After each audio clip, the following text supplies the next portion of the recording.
You know what nobody tells you about being a mom? That you're going to feel guilty for wanting to take time for yourself.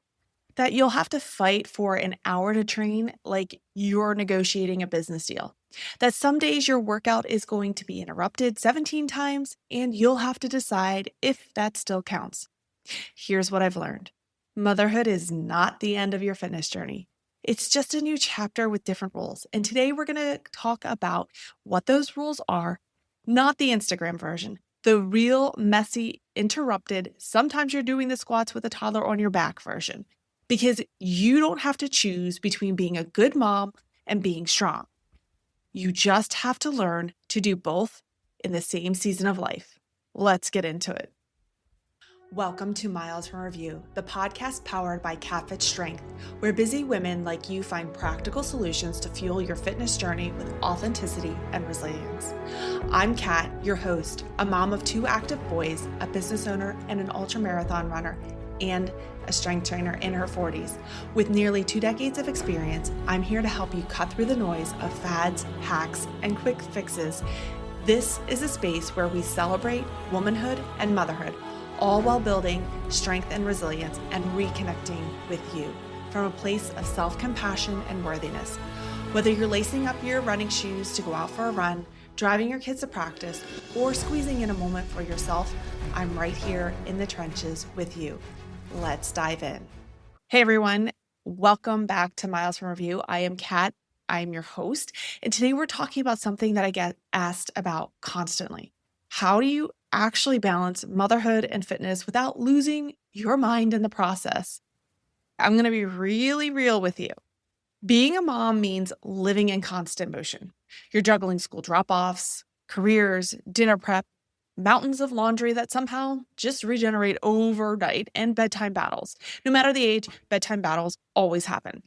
And then somewhere in all of that, you're supposed to find time to train. And not just train, but make it meaningful. But here's the reality. Most of the advice out there just completely ignores the fact that you're a mom, and it really treats fitness like this cute little hobby that you squeeze in when you have the time. But here's what I've learned, both personally and through working with hundreds of moms. Fitness isn't a luxury. It is not selfish. It's actually one of the most important things you can do for yourself, primarily, and then I really softly say your family. Your working out routine, your relationship with your workouts is not for your family. So how you get into fitness has to change. The goal is never about perfection. It's not about training like you did before kids or hitting arbitrary standards that just do not fit your life. The goal is staying in motion and learning when to pivot when life does, because life will always cause you to pivot. Life always happens. That's what I tell my clients. I expect life to happen on any given day for myself and for my clients, and we can adapt and go from there. And it happens multiple times a day sometimes. So today we're going to really get into the 8 real practical strategies that actually work. Again, this is not an Instagram highlight reel. It's the messy, interrupted way of getting your fitness in. Number 1, designated workout times. Treat them like any other appointment. You probably have heard this one somewhere. But if your workout doesn't have a time and place, it's not going to happen. It is the truth. If you just say, I'm going to work out today, but you do not put a real non-negotiable time for your workout that works in your family rhythm, not in the rhythm that you wish you had or what a fitness influencer on Instagram is telling you, or if you put it up all one day when things calm down, you're not going to get it done. And for me, this has looked different in different seasons. When my kids were really, really young, I was up at 5 a.m. because that was the only guaranteed quiet time. I'd put an asterisk there because there were sometimes little feet would wake up and they would be there too. It was not easy, but that time was my time that I needed, because during that time, I could show up for myself because no one needed me. No one was asking for snacks, and I actually complete a workout without stopping 17 times. My schedule looks different now. Sometimes I'm training mid-morning after the kids get on the bus for school. Sometimes it's lunchtime between client calls. But the point is, it's scheduled and it's protected. I know I am going to show up for myself during that time. And this is what I tell my clients. If it's not on a calendar, it's so easy to skip. And I mean, actually on your calendar, not just I'll work out on Tuesday. Block the time, set the reminder, and treat it like you would a parent-teacher meeting or a doctor's appointment, because you would not skip those because you just didn't feel like it or because the house is messy right now. Bring that same energy for your training and be honest with yourself about what times actually work. So I know I threw out the 5 a.m. time, and I'm going to show you how that flexed with it. Sometimes at 5 a.m., it just didn't work out. The alarm would go off and my kid had been up because of a nightmare or something during the night. Then yes, it would get pushed to the day. If you're exhausted by 8 p.m., don't tell yourself you're going to work out after the kids go to bed. That's setting yourself up for failure. You have to look at your energy patterns, your actual commitments, and find the pockets of time that are realistic. One more thing on this is consistency beats intensity every single time. I'd rather you do 3 30-minute workouts a week or 3 10-minute workouts a week at the same time every week than have you randomly try and squeeze in an hour-long session. Routine matters. Your body responds to patterns. Your mind responds to patterns, but you have to build the habit first, then worry about optimizing everything else. So pick a time, block it out, and don't worry about trying to fit in this exorbitant routine. Show up for yourself in that time. Number 2, divide and conquer. Who's doing what? Okay. Let's talk about something that makes people uncomfortable. The division of labor in your house. I see this constantly. Moms carrying the entire mental and physical load of running a household, managing schedules, doing all the childcare, and then feeling guilty for wanting an hour to themselves to train. So here's something that needs to happen. You need to have an open, honest conversation with your partner about who's covering what and when. And I mean specific, not you'll help more, not we'll figure it out, and actual detailed conversations about responsibilities. For example, I'm working out on Monday, Wednesday, and Friday at 6 a.m. That means you're on duty, morning duty those days. You're getting the kids up, handling breakfast, and doing drop-offs. Or whatever version of that looks like for your household. The point is clarity, not assumptions, not hoping they'll notice that you'll need support. And here's the thing. This isn't about help.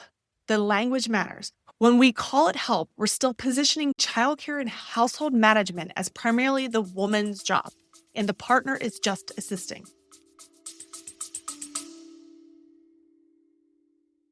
Are you curious about KatFit Strength? Well, KatFit Strength is designed to help you achieve your fitness goals with confidence and clarity. Whether you're a busy mom juggling multiple responsibilities, a woman navigating unique challenges of prenatal, postpartum, or perimenopause, or an athlete looking to enhance your performance, KatFit Strength has you covered. Let's get down to it. KatFit Strength offers personalized programs tailored to your unique needs, goals, and ensuring you get the most out of every workout. Expert guidance provided for you with the understanding of the importance of balancing strength training, cardio, and mobility. Flexible workouts designed to fit into your busy schedule, whether you're at home or at the gym or on the go. So why choose KatFit Strength? I believe in creating sustainable fitness habits that adapt to your lifestyle. I focus on helping you lift effectively, move better, and feel stronger every day. Plus, emphasis is on realistic goal setting, celebrating every win, and helping you stay motivated and inspired.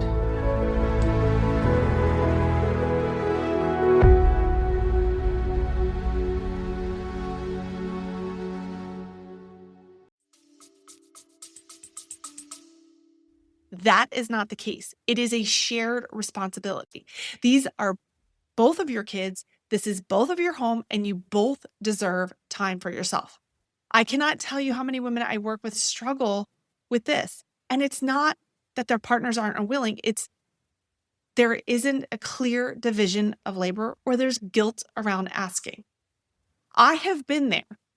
I have waited for my husband to show up and see I needed help. It did not come until I clearly laid out the uncomfortable conversation, and it was not an accusatory. I want to work out. I have goals for myself. We need to devise a plan, because what I saw from my perspective with him, and it was not done in any sort of ill intent or refusal to help me, it was he always got to work out. He had his time, he would go work out. And I know he didn't feel guilty because he told me in this conversation, it was, I want to work out, therefore I'm going to do this. He would see I would have the dinner handled, I would have the kids handled, and there'd be times the kids would be working out with me. So he just assumed. We both assumed that one of us was going to see us struggle. It wasn't that we weren't unwilling to help each other, but until we had a plan of attack so that we both could show up for ourselves, where our responsibilities were clearly outlined, it started to work. I felt better, and that guilt and shame went away. Here's the thing. You cannot pour from an empty cup. You know this. Your kids need a mom who's strong, healthy, and mentally resilient, more than they need a mom who sacrificed everything and is running on fumes.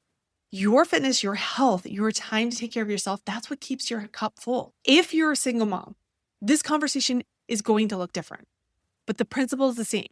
You need support, whether it's family, friends, or childcare swap with another parent. You have to build the time and ask for help.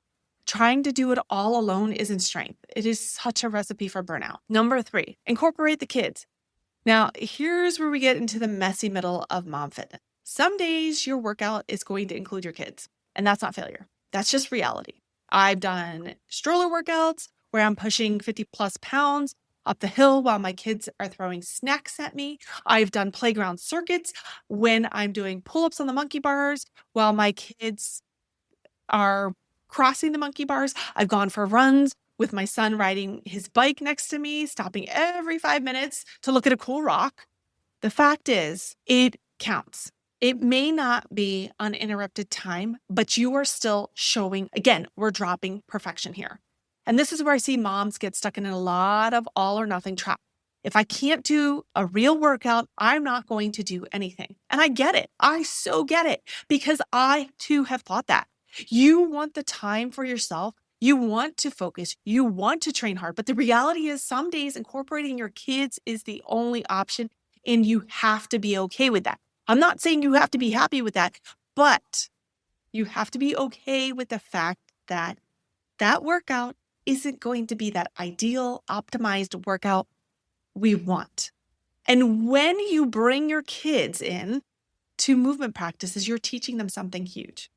You're showing them that movement is the normal part of life, that taking care of your body matters, that mom is strong and capable, and that's a lesson they carry with them forever. My kids have grown up seeing me lift, run, and prioritize my health. They ask me if they can work out with me. They come in the gym and they want to get stronger. They talk about how to get stronger, how to move their bodies. They see my husband working out. It didn't happen by accident. It happened because we both, and primarily they saw it from me more because I'm the default parent, even though we have optimized tasks and we know who's doing what, is they understand the fitness journey. They understand it's a normal part of life. Some days your workout is a family bike ride. Some days it's a living room circuit with the kids climbing on you doing planks. Been there, done that. Some days it's a walk around the neighborhood that takes twice as long because someone wants to stop and pet every single dog. Trust me, this still happens in my life and I love it. It might not be quiet and it may not be perfect, but it counts because it is doing something. Number 4, be okay with missed, messy, or interrupted workouts.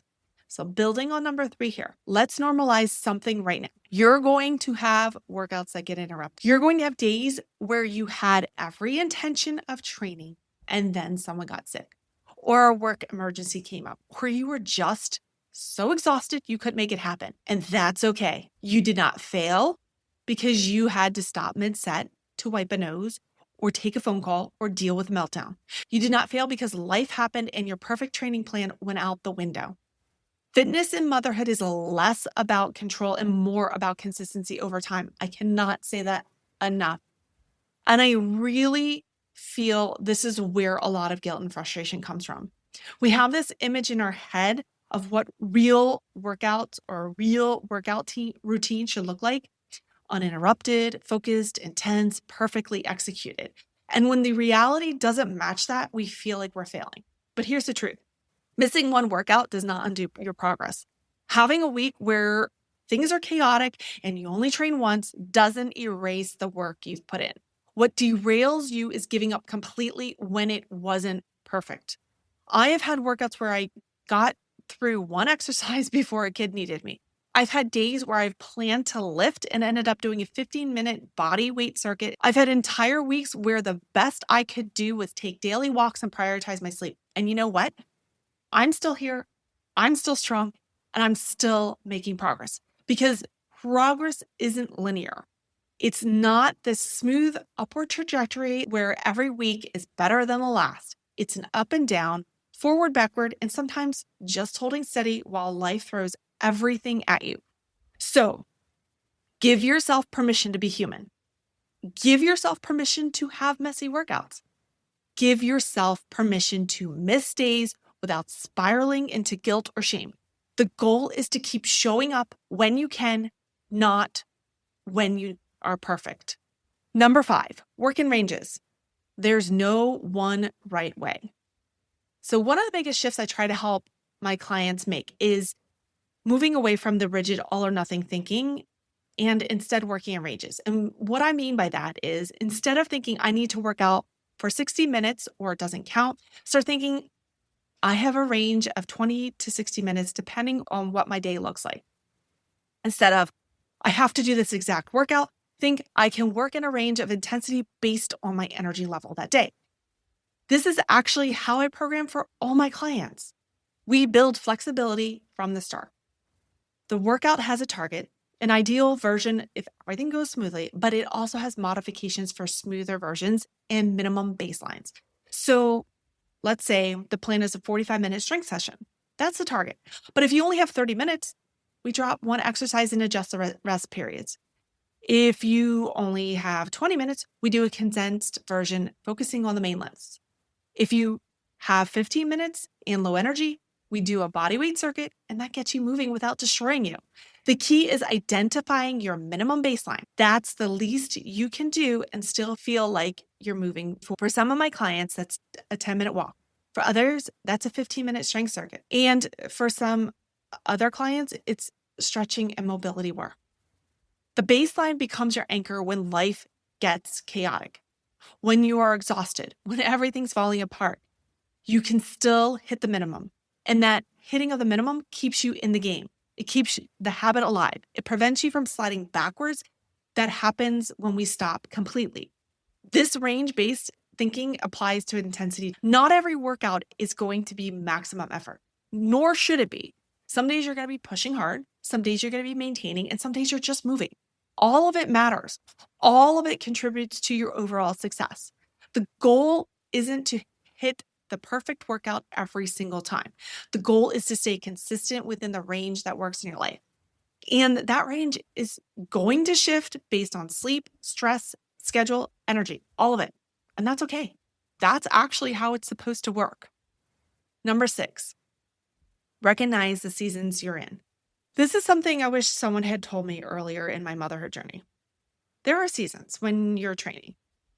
There are seasons when your training is going to take the backseat. And that's not only okay, it's necessary. When you have a newborn who is not sleeping and you're running on 2 hours of broken sleep and your body is still recovering from birth, that is not the time to be pushing maximum effort in the gym. When work is in a crazy season and you're barely keeping your head above water, that's not the time for ambitious training goals. When you're dealing with illness, family stress, major life transitions, those seasons where your fitness might need to shift into maintenance mode. And that's where I want you to understand maintenance is not failure. Holding steady is not the same as going backwards. In fact, some seasons, maintaining is absolutely the best you can do, and it's enough.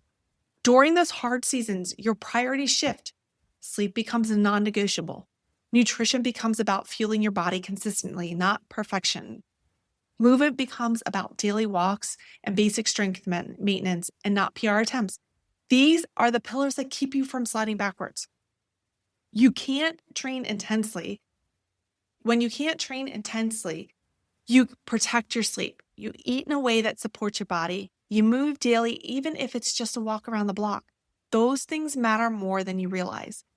I have been through seasons where I barely trained, where I was just surviving.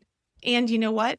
I came out on the other side still strong, still capable, still moving forward because I didn't completely stop. I adjusted. I did what I could and I protected the basic. And when that season has passed, when I had more capacity, I ramped back up. And that's how it works. It's not linear, it's cyclical. There are seasons of pushing and seasons of maintaining and seasons of just holding on. The key is recognizing which season you're in and being honest about what you can actually have capacity for, not what you wish you had capacity for, not what you think you should be able to handle, what actually is realistic right now. Number 7, focus on what you can do, not what you can. This is a mindset shift that changes everything. I see this all the time with moms I work with. It's so easy to focus on the barriers, the lack of time, the exhaustion, the complicated schedules, the kids' needs, the work demands. And yes, all of those are so real. I am not dismissing them. But here's what happens when you primarily focus on the barriers. Your energy and attention go there. You spend so much mental energy on what's in your way that you don't see the small openings that do exist. So instead, I want you to start asking yourself different questions. What's one thing I can do today that supports my health and fitness? Notice I didn't say, what perfect workout can I fit in? Or how do I solve these problems? Just what's one thing? Some days that one thing is a 20-minute workout. Some days it's meal prepping protein so you have easy options. Some days it's going to be going to bed 30 minutes earlier instead of scrolling. Some days it's saying no to something that would have overextended you. All of those things matter. All of those things move you forward, but you only see them when you shift from what I can't do to what can I do. This is about energy management. Your energy goes where your attention goes. If you're constantly focused on how hard everything is, it feels impossible. How many obstacles are in your way? That's exhausting. It drains you before you even start. But when you focus on the small things you can control, the actions you can take, the progress you can make in a tough circumstance, that's energizing. That gives you momentum. It reminds you you're not powerless. I'm not saying ignore real challenges you're facing. I'm saying don't let them be the only thing you see, because when barriers become your entire focus, you stop looking for solutions. You stop seeing opportunities and you convince yourself that nothing is possible. But something is always possible, even if it's small, even if it's not what you originally planned. Focus on that and build from that. Number 8, the battle of staying still. Here's something that doesn't get discussed enough. The hardest part of balancing motherhood and fitness isn't actually the workouts. It's not the logistics. It's not even the exhaustion. It's the mental battle. The guilt, the comparison, the voice in your head telling you you're not doing enough, not training hard enough, not making enough progress, not being disciplined enough. It's looking at other people, whether it's on social media or in your gym or just other moms, and feeling like everyone else has it figured out and you're the only one struggling. It's the feeling you're not doing enough even when you're doing the absolute best that you can with what you have. That mental battle keeps you stuck, not the actual circumstances of your life, not the real barriers you're facing, the story you're telling yourself about those barriers. And the hardest part, staying still. Mentally or physically staying still is what keeps you trapped. When you get overwhelmed by the gap between where you are and where you want to be, when you convince yourself that if you can't do it perfectly, you shouldn't do it at all, that's when you stop moving. And when you stop moving, you actually start going backwards. Not because you missed a workout or had a rough week, but because you stopped trying altogether. So here's what I need you to hear.